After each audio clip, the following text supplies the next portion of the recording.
actual activity of creating that novelty is happening here.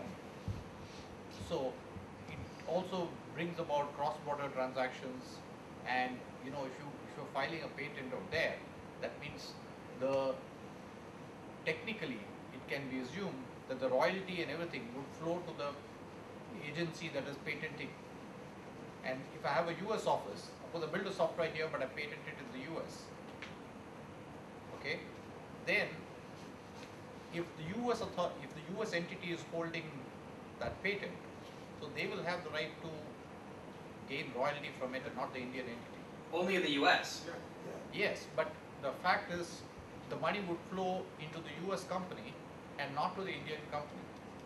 And there would be cross-border transaction problems. Yeah, so your question is actually very complicated, because we actually advise, no, it's a very good question. It's a very good question, and so we advise multinationals on this very issue, which is, let's say I've got patents all over the world, and it becomes a tax issue. Because what happens is you've got patents all over the world, and let's say you're licensing these patents out, and you're generating revenue in different countries. You have to pay tax on that revenue that's generated. So one of our clients has asked us to take a global look at their licensing revenue from patents. Okay, they have hundreds of patents all over the world that they're licensing, and to move those patents around to minimize their tax liability.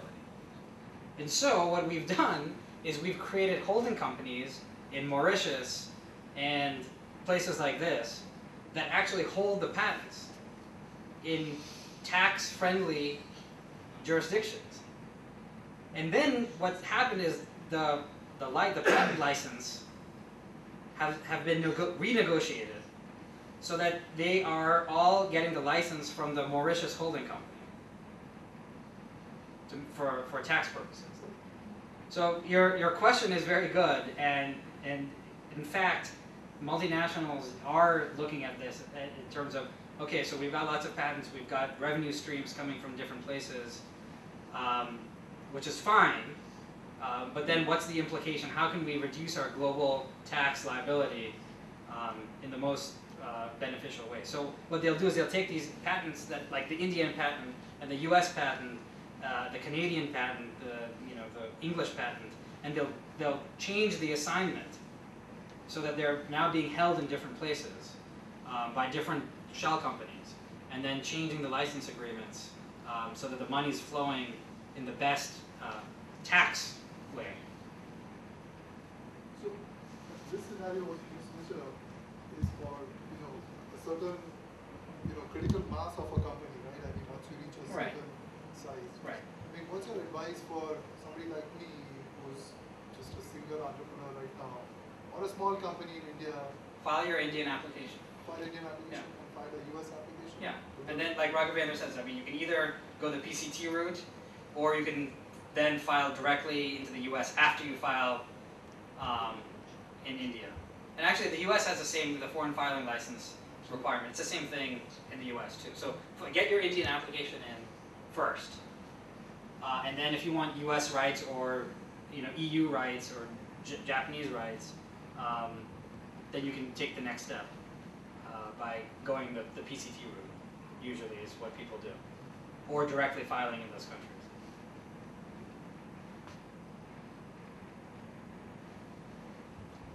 Okay, yeah, let's finish, but I'll hang around if there's some more questions.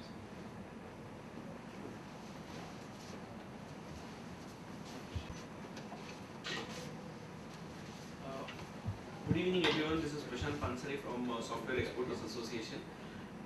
It's a very complex subject, and it's now going, way beyond the borders. And as the entrepreneurs, as the technology community is getting more and more competitive, I think these things are becoming, far more important. And it is not whether you are, ready to take this on and go and hit or block somebody, but there are companies who are coming and blocking your way. So Right. It's always better to be prepared, and there is always a help from forums like SEAP, or we have Raghavendra also, who is the local affiliate of Neal.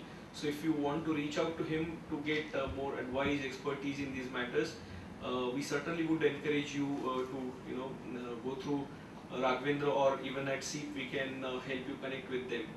So thanks for sparing this time from your busy schedule, and it's being the last working day on during the week, taking your time out and being here.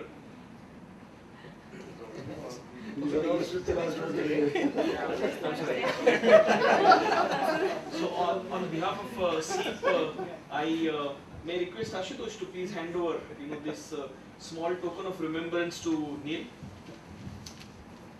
Thank you. Thank you. Thanks. Appreciate it. I think And everyone something will for- agree that it was a nice interactive session, so Absolutely. Thank you. it's a Thank you. pleasure to Thanks. leave this memento with you. And this one is for Raghavendra for enabling this interaction.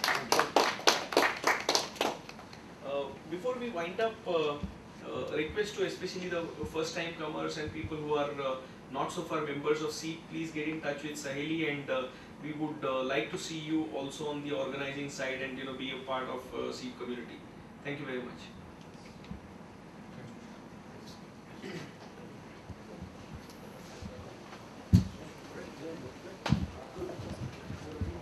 Thanks. Thank you. One question about Yeah. are you aware of the nomadic Nomadics habits. It sounds familiar. What's the issue? we work in Wi-Fi. Okay.